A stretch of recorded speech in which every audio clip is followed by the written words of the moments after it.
Assalamualaikum warahmatullahi wabarakatuh. Waalaikumsalam warahmatullahi wabarakatuh. Alhamdulillahi rabbil alamin. Wal 'aqibatu lil muttaqin. Wala 'udwana illa 'alal zalimin. Ashhadu an la ilaha illallah wahdahu la syarika lah. Lahul mulku wa lahul hamdu yuhyi wa yumiitu wa huwa ala kulli syai'in qadir. Wa ashhadu anna Muhammadan abduhu wa rasuluh. Allahumma salli ala Sayyidina Muhammad wa ala ali Sayyidina Muhammad. Qala Allah Ta'ala fil Qur'anil Karim. A'udzu billahi minasy syaithanir rajim. Bismillahirrahmanirrahim. Syahrul Ramadan alladzi unzila fihil Qur'an hudan lin-nasi wa bayyinatin minal huda wal furqan. Shadaqallahul azim wa sadaqa rasulul karim wa nahnu ala dzalika minasyahidin wasyakirin walhamdulillahi rabbil alamin. Santriwan santriwati Pondok Pesantren Ardaniyah Kota Serang Banten, semoga dalam rahmat dan maghfirah Allah Subhanahu wa taala, Sobat Ramaloka 96,5 FM di mana saja berada, yang selalu setia mengikuti kajian tafsir Ramadan, semoga mendapatkan rahmat dan keberkahan Allah Subhanahu wa taala. Hadirin, para pendengar, para pemirsa di mana saja berada, yang selalu setia mengikuti kajian tafsir Ramadan bersama kami di Pondok Pesantren Ardaniyah Kota Serang Banten, semoga kesemuaannya dalam rahmat dan maghfirah Allah, dan Allah Subhanahu wa taala memberikan kemuliaan dunia dan akhirat. Syukur kita kepada Allah Subhanahu wa taala atas limpahan rahmat, karunia dan keberkahan yang Allah Subhanahu wa taala berikan kepada kita. Besarnya nikmat Allah Subhanahu wa taala, alhamdulillah kita istiqomah menjalankan ibadah puasa. Di malam hari kita melaksanakan sholat sunnah tarawih, melaksanakan qiyamul lail. Di dalamnya di bulan ini kita tadarus, banyak zikir kita kepada Allah, mendekatkan diri kita kepada Allah Subhanahu wa taala, seraya kita pasrahkan diri kita kepada Allah. Inna salati wa nusuki wa mahyaya wa mamati lillahi rabbil alamin. Sesungguhnya ibadahku dan salatku, hidupku dan matiku hanya satu karena Allah Subhanahu wa ta'ala. Hadirin Sobat Ramaloka, para pemirsa, santriwan dan santriwati Pondok Pesantren Ardaniyah, ma'asyiral muslimin rahimakumullah. Allah Subhanahu wa ta'ala menciptakan di dalam satu tahun ini, dalam satu tahun terdapat 12 bulan. Dari mulai bulan Muharram sampailah pada bulan saat ini, bulan Ramadan. Di dalam 12 bulan ini Allah Subhanahu wa ta'ala ciptakan satu bulan sebagai Sayyidul Ayyam, gustinya Sayyidus Syuhur, gustinya bulan. Sayyidus Syuhur sebagai gustinya bulan.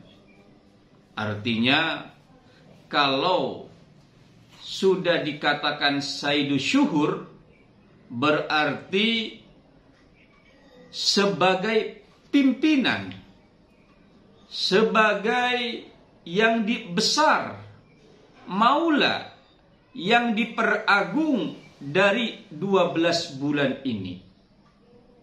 Bulan apa yang diperagung oleh Allah Subhanahu wa ta'ala 1 bulan dari 12 bulan ini? Yakni tidak ada lain adalah bulan Ramadan. Maka di dalam bulan Ramadan ini Allah Subhanahu wa ta'ala kutiba alaikumus syiyam, diwajibkan kepada umat yang beriman kepada Allah Subhanahu wa ta'ala menyambut di dalam bulan Ramadan ini untuk melakukan ibadah puasa selama 1 bulan penuh. Tentu kita selaku yang berpikir, merenungkan, yang iman kepada Allah Subhanahu wa ta'ala menghayati, kenapa di dalam bulan Ramadan ini kita semua diwajibkan untuk melakukan ibadah puasa. Bukan hanya melakukan ibadah puasa di dalam bulan Ramadan ini pula, Allah Subhanahu wa ta'ala menjadikan syahrul Ramadan, bulan Ramadan, sebagai sayyidus syuhur, sebagai gustinya bulan. Bulan Ramadan dijadikan sayyidus syuhur, sebagai gustinya bulan, bulan yang diperagung. Yang pertama, kenapa bulan Ramadan ini dijadikan sayyidus syuhur, gusti yang diperagungkan dari sekian banyak bulan? Yang pertama, di dalam bulan Ramadan unzila fihil Quran, diturunkannya Al-Quran. Sehingga Allah Subhanahu wa ta'ala mempertegas di dalam surah Al-Baqarah ayat 185, A'udzu billahi minasyaitonir rajim. Bismillahirrahmanirrahim. Syahrul Ramadan alladzi unzila fihil Qur'an hudal linnas wa bayyinatin minal huda wal furqan. Syahrul Ramadan, bulan Ramadan, alladzi unzila fihil Qur'an, yang telah diturunkan fihi di dalamnya Al-Quran. Hudan linnas, diturunkannya Al-Quran sebagai petunjuk linnas kepada umat manusia. Wa bayyinatin minal huda, dan penjelasan dari petunjuk, wal furqan, dan pembeda. Pembeda apa? Bainal haq wal batil, yang membedakan antara hak dan batil. Sobat Ramaloka, para pemirsa dan para pendengar yang dimuliakan Allah, santriwan dan santriwati Pondok Pesantren Ardaniyah, semoga dalam rahmat Allah, ma'asyiral muslimin rahimakumullah. Bulan Ramadan yang diagungkan oleh Allah Subhanahu wa ta'ala sebagai Sayyidul Ayyam, yang pertama diturunkannya Al-Quran. Jadi diturunkannya Al-Quran ini di dalam bulan Ramadan. Kenapa bulan Ramadan merupakan keagungan? Karena diturunkannya adalah Al-Quran, dan Al-Quran adalah segalanya keagungan. Dari sekian keagungan yang Allah Subhanahu wa ta'ala turunkan, perlihatkan di muka bumi, dan Al-Quran merupakan satu kemuliaan yang Allah Subhanahu wa ta'ala berikan kemuliaan kepada umat manusia, manusia yang ada di muka bumi. Dan begitu pula Al-Quran dijadikan sesuatu yang sungguh maha besar keagungannya dari sekian apa yang Allah Subhanahu wa ta'ala perlihatkan kepada umat manusia. Kenapa Al-Quran merupakan keagungan yang paling agung yang diperlihatkan, yang diberikan kepada umat manusia? Karena Al-Quran berbeda dengan keagungan-keagungan lain. Kalau keagungan-keagungan yang lain hanya sebatas subhanallah. Seperti halnya Allah Subhanahu wa taala mengisra dan mi'rajkan Rasulullah sallallahu alaihi wasallam. Diperlihatkan kepada umat manusia, manusia itu sendiri melihat keagungan Allah Subhanahu wa taala dengan mengucapkan subhanallah. Begitu pula bagaimana keagungan langit dan bumi, seisinya langit dan bumi, keagungan yang kita lihat bagaimana yang diperlihatkan semua keajaiban-keajaiban di alam dunia, semua kita ucapkan subhanallah. Tetapi Al-Quran berbeda dengan keagungan-keagungan yang lain. Kenapa? Karena Al-Quran hanya satu di antara semua keagungan-keagungan yang diperlihatkan kepada umat manusia. Al-Quran huwa kalamullah. Jadi kemuliaan, keagungan, kesempurnaan yang sungguh sangat luar biasa apa yang ada di alam dunia ini tidak ada lain hanyalah Al-Quran, dan Al-Quran adalah kalamullah. Jadi tidak ada dari sekian keagungan, dari sekian kesempurnaan, dari sekian apa yang kita anggap jauh lebih hebat yang mampu menandingi Al-Quran. Bagaimana kita melihat bagaimana kesempurnaannya Al-Quran? Yuk, kita lihat. Yang pertama, kita bandingkan dengan kitab-kitab agama lain. Kitab-kitab agama lain sudah mengalami perubahan. Ada perjanjian lama, ada perjanjian baru. Ada terjemah berbagai macam bahasa. Tapi yang namanya Al-Quran, jangankan dalam arti tafsirnya, sampai satu huruf pun tidak akan tersentuh bagaimana perubahan Al-Quran. Artinya apa? Al-Quran dijamin keabsahannya, dijamin kebenarannya, dan Al-Quran dijamin kemurniannya. Itu adalah kalam Allah Subhanahu wa ta'ala. Nah, maka Al-Quran sebagai keagungan kemuliaan Allah Subhanahu wa ta'ala yang diberikan kepada umat manusia, unzila fihil Quran hudal linnas. Jadi yang pertama di dalam Al-Quran itu sendiri terdapat hudal linnas. Bagaimana Al-Quran merupakan hudal linnas, petunjuk bagi umat manusia? Jadi begini, yang namanya manusia itu manusia, nih yang namanya manusia, makhluk yang tidak tahu diri. Yang namanya manusia, makhluk yang terkadang dia menjadi makhluk pelupa. Sudah manusia itu adalah makhluk yang tidak tahu diri, manusia menjadi makhluk yang pelupa. Di dalamnya terdapat egoisme yang paling tinggi. Dari sekian makhluk yang tidak memiliki kasih sayang, makhluk yang tidak memiliki rasa simpati, bahkan makhluk yang memiliki kesombongan yang sangat besar, itu adalah manusia. Sehingga pada dasarnya manusia itu sendiri tidak bisa membedakan mana yang benar, mana yang salah. Tidak bisa membedakan mana yang jelas, mana yang remeng-remeng.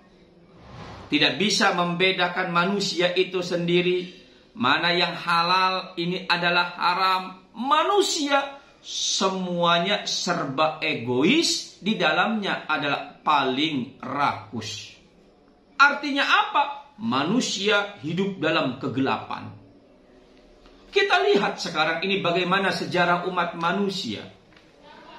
Allah Subhanahu wa ta'ala mempertonton bagaimana Fir'aun diberikan kelebihan oleh Allah Subhanahu wa taala, padahal kelebihan tidak seberapa, dia tumbuh kesombongan sehingga mengaku dirinya sebagai Tuhan. Kita lihat bagaimana Qarun yang merasa dirinya kaya raya, kekayaannya yang sungguh sangat luar biasa, dia pun lupa. Dia katakan, hadza min fadli, ini adalah usahaku dan ini adalah jeripayaku, dan dia lupa itu adalah milik Allah Subhanahu wa taala. Banyak lagi di antara sekian cerita bagaimana Namrud, Allah Subhanahu wa taala berikan kecerdasan yang sungguh sangat luar biasa, melampaui di atas rata-rata. Dengan kesombongannya pun, dia pun adalah membanggakan kepada dirinya sendiri. Dari zaman ke zaman, dari waktu ke waktu, begitu pula kita lihat bagaimana sejarah Perang Dunia Pertama. Berapa juta manusia yang menjadi korban atas keserakahan umat manusia itu sendiri. Begitu pula Perang Dunia Kedua, bagaimana jutaan manusia menjadi korban, hangus. Saudara-saudara kita yang ada di Jepang, saudara-saudara kita yang ada di Eropa, hangus di bumi ratakan. Itu semua atas kebiadaban umat manusia. Dan saat ini, di antaranya Presiden Putin sudah menyampaikan Perang Dunia Ketiga akan dimulai. Berapa yang akan menjadi korban? Nah, kita lihat saudara-saudara kita pada saat sekarang ini, terkadang di antara satu sama lain tidak peduli. Satu sama lain saling melupakan. Yang ia perlihatkan hanyalah kesombongan.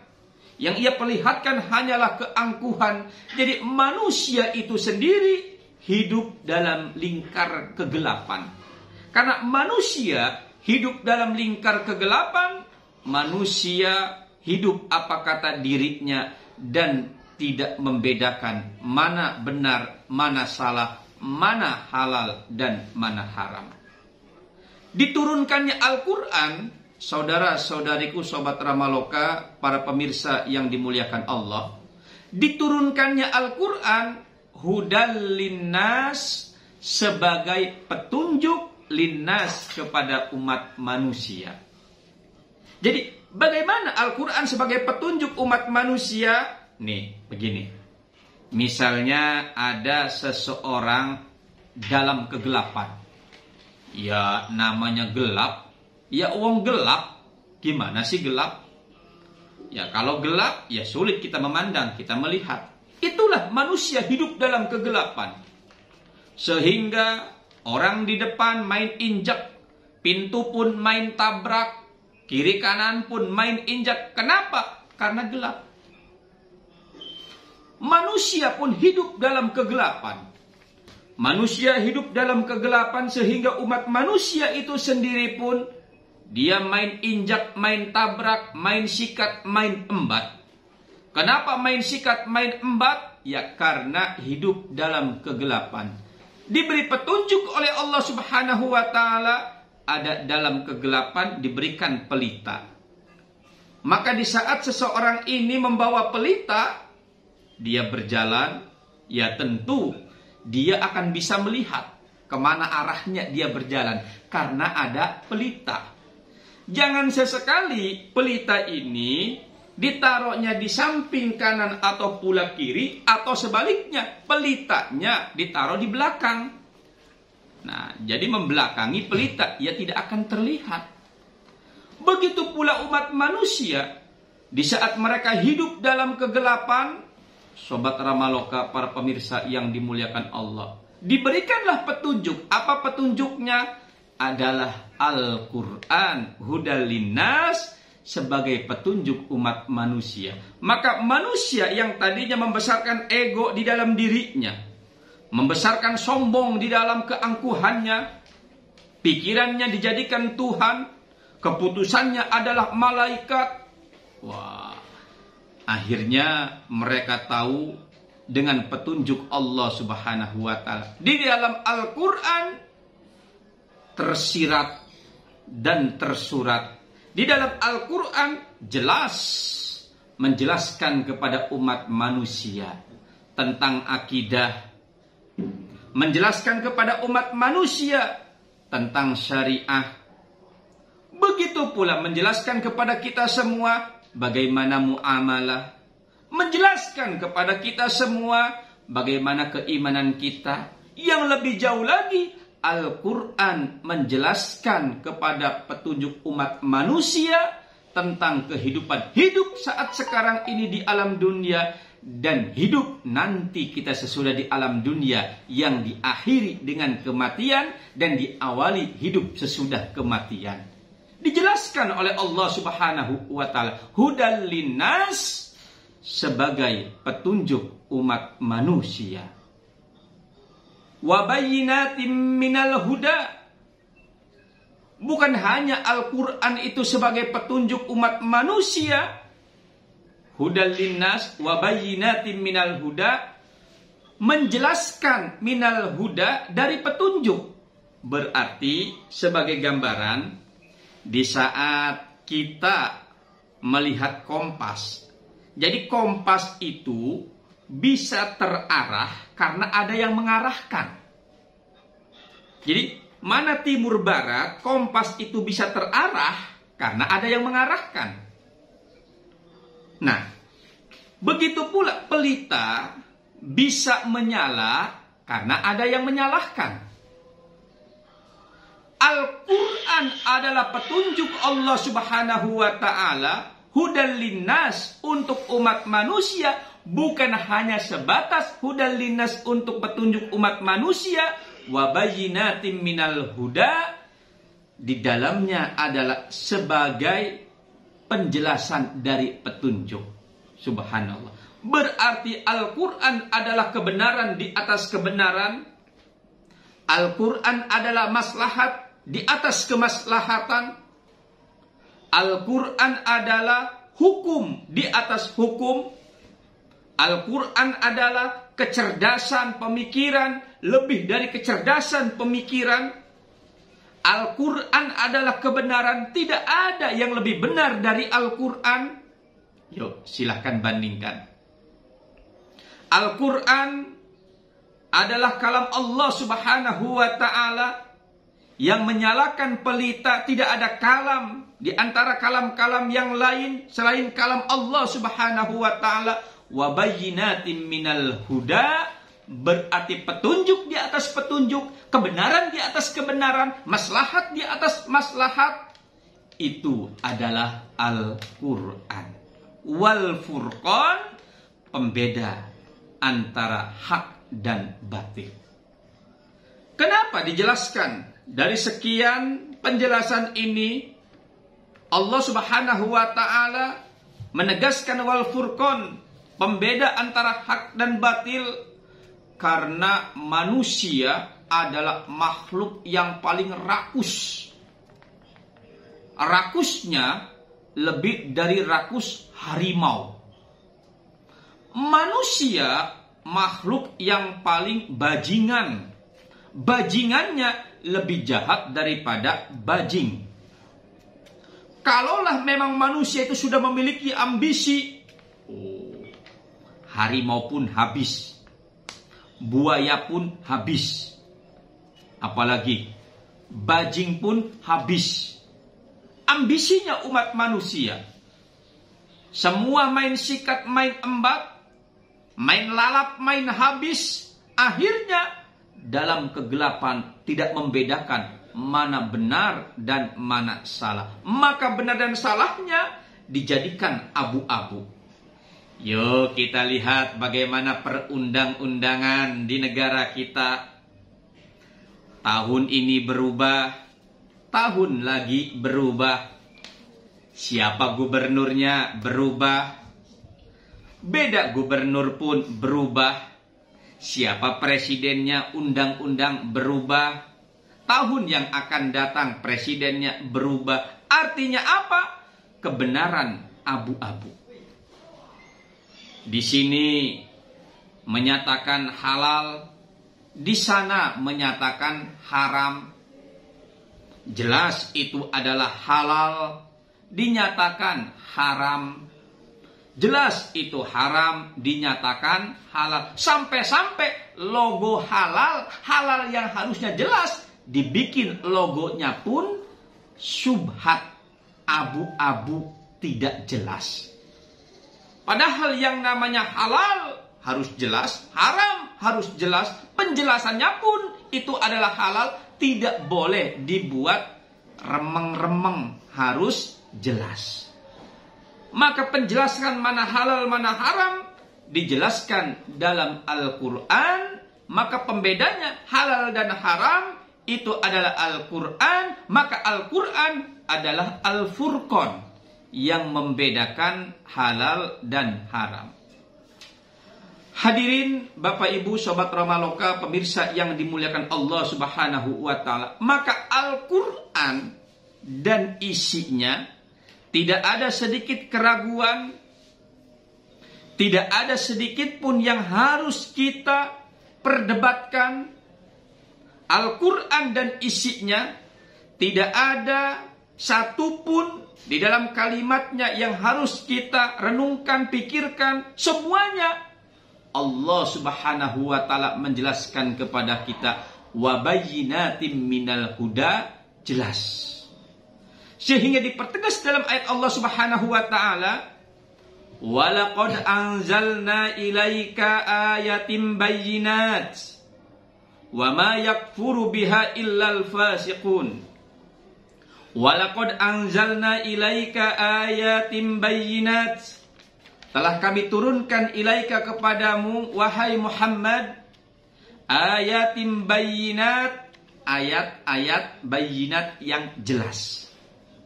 Wa ma yakfuru biha, dan tidak kufur kepadanya Al-Quran illal fasiqun, kecuali orang-orang fasik. Maka sekarang terhadap Al-Quran, saudara-saudariku, sudah jelas kebenarannya, tidak mesti diragukan isi dalam Al-Quran. Sekarang tinggal pertanyakan di dalam diri kita. Apakah bagaimana diri kita saat kita memandang Al-Quran? Apa hati kita? Diam. Apa hati kita terenyuh? Bagaimana di saat kita membaca Al-Quran min ayatillah, dari ayat-ayat Allah Subhanahu wa Ta'ala? Apakah kita diam, biasa saja, atau memang gemetar hati kita? Begitu pula bagaimana amalan pemikiran kita di saat kita membaca ayat-ayat Allah Subhanahu wa Ta'ala. Apakah pemikiran kita senada dan seirama dengan ayat-ayat Allah Subhanahu wa Ta'ala? Apakah ayat-ayat Allah Subhanahu wa Ta'ala yang kita bacakan senada dan seirama dengan pikiran kita? Itu ada semua dalam diri kita. Yang lebih jauh, apakah sama perbuatan kita ini apa yang diperintahkan dalam kalam Allah Subhanahu wa Ta'ala, yakni Al-Quran? Maka hadirin Bapak Ibu yang dimuliakan Allah Subhanahu wa Ta'ala, sama atau tidaknya, yang jawab adalah nurani kita. Yang bisa jawab adalah nurani kita. Nurani kita maka dibingkai dengan keimanan kita kepada Allah Subhanahu wa Ta'ala, maka kita selalu ada di jalan Allah, selalu ada dalam perintah Allah, dan kita selalu ada dalam keimanan kepada Allah Subhanahu wa Ta'ala. Maka itulah yang disebut hamba Allah. Tapi sebaliknya, kita selalu bertentangan. Melihat Al-Quran pun biasa saja. Di saat mendengarkan suara-suara menggema ayat-ayat Allah, menggema suara adzan, merasa bising, bahkan memerintahkan untuk dilaukan suaranya, direndahkan suaranya. Alasannya karena bising. Apapun alasannya karena bising. Tidak pernah membaca ayat-ayat Allah, tidak pernah merenungi ayat-ayat Allah Subhanahu wa taala. Begitu pula tidak pernah mengagungkan ayat-ayat Allah Subhanahu wa taala. Apa kata Allah? Wa ma yakfuru biha illal fasiqun. Tidak kafir, tidak tertutup kepada ayat-ayat Allah Subhanahu wa taala, kecuali al-fasiqun, mereka adalah orang-orang fasik. Siapa orang-orang fasik? Orang-orang fasik hum kharaju an ta'atillah, mereka yang keluar an ta'atillah, jauh dari taat kepada Allah Subhanahu wa taala. Jadi mereka yang ingkar kepada ayat-ayat Allah Subhanahu wa taala, baik itu ingkar secara fikriyah, pemikiran, tidak mau berpikir dengan ayat Allah, ingkar secara lisaniyah, mereka tidak pernah mau membaca ayat-ayat Allah Subhanahu wa taala, ingkar secara fi'liyah, perbuatan, mereka tidak mau amalannya sesuai dengan ayat-ayat Allah Subhanahu wa taala. Jadi tidak usah kita resahkan, tidak usah kita jauhi mereka semua al-fasiqun, orang-orang yang keluar taat kepada Allah Subhanahu wa taala, tergolong adalah orang-orang fasik. Bagaimana kalau seandainya dulu dia orang beriman, dulu dia Islam, terus dia keluar Islam, berarti murtad. Nah, dia murtad terus jelek-jelekin Islam. Hadirin Bapak Ibu yang dimuliakan Allah, yang terjadi saat sekarang ini, kita sebut saja karena sudah beredar di media sosial, Pendeta Saifuddin Ibrahim, dulu dia Islam, iman kepada Allah, terus dia keluar dari Islam jadi orang yang murtad. Dia menjelek-jelekan Islam. Itu bukan yang rugi kita, bukan yang rugi Islam, bukan yang rugi umat Nabi Muhammad, bukan yang rugi agama Islam. Agama Islam tidak punya kepentingan apa-apa, syariat Islam tidak punya kepentingan apa-apa. Hanya satu kepentingan di dalam syariat dan agama Allah Subhanahu wa taala adalah mengajak kepada hidayah Allah Subhanahu wa taala, hudal linnas, mengajak kepada hidayah Allah Subhanahu wa taala. Adapun dia mau bagaimana itu urusan pribadinya. Adapun dia mau melakukan apa dan bagaimana itu adalah urusan kepribadiannya. Mau benar atau pula mau salah, yang susah, yang rugi adalah pribadinya. Maka dia bukan tergolong di dalam golongan orang fasik, tetapi tergolongnya adalah golong orang kafir. Apa tergolong orang kafir? Sudah tertutup dari hidayah Allah Subhanahu wa ta'ala. Sudah tertutup dari hidayah Allah Subhanahu wa ta'ala, maka wajar mereka selalu menghina, menghujat, mencaci maki, merendahkan umat Islam dan agama Allah Subhanahu wa ta'ala, yakni agama Islam. Hadirin sobat Ramaloka, para pemirsa yang dimuliakan Allah, Al-Quran yang sungguh sangat besar keagungannya, sangat mulia isi dan muatannya. Begitu pula Al-Quran, tidak ada sedikit pun keraguan di dalam Al-Quran. Al-Quran sangat terjaga kemurniannya. Dari semua kitab-kitab yang lain, hanyalah kitab Al-Quran yang terjaga kemurniannya. Kenapa? Di dalam Al-Quran merupakan keagungan dan kemuliaan pada umat manusia. Yang pertama, hadirin Bapak Ibu yang dimuliakan Allah, Al-Quran sebagai kemuliaan umat manusia. Nah, ini sebagai kemuliaan umat manusia. Al-Quran sebagai kemuliaan umat manusia. Jadi di saat manusia itu dalam keadaan gelap, manusia tidak tahu bagaimana tentang dirinya, manusia itu bisa tahu dirinya dengan tuntunan Al-Quran. Yang kedua, Al-Quran sebagai cahaya yang menerangi kehidupan umat manusia, yang memberikan petunjuk dalam jalan terangnya umat manusia, minadz-dzulumati ilan nur, dari kegelapan menuju cahaya Allah Subhanahu wa taala. Yang ketiga, Al-Quran sebagai syafaat, sebagai penolong yang menyelamatkan umat manusia, kehidupan umat manusia, baik syafaat di dunia maupun syafaat di akhirat. Dan yang terakhir, Al-Quran sebagai hudal linnas wa bayyinatim minal huda wal furqan. Al-Quran sebagai kabar gembira dan peringatan kepada mereka orang yang tidak iman kepada Allah Subhanahu wa taala. Kabar gembira, kegembiraan kita akan jadikan amal ibadah dan kita akan dibalas oleh Allah Subhanahu wa taala dengan surganya. Sebagai peringatan, diperingati oleh Allah Subhanahu wa taala mereka yang tidak iman kepada Allah, yang hidup dirinya merasa besar sebagai Tuhan.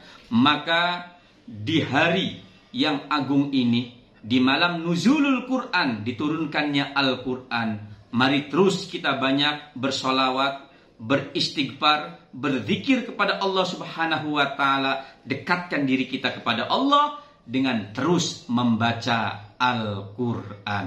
Terima kasih atas kebersamaannya dan semoga ibadah puasa kita diterima oleh Allah Subhanahu wa taala. Akhirul kalam, assalamualaikum warahmatullahi wabarakatuh.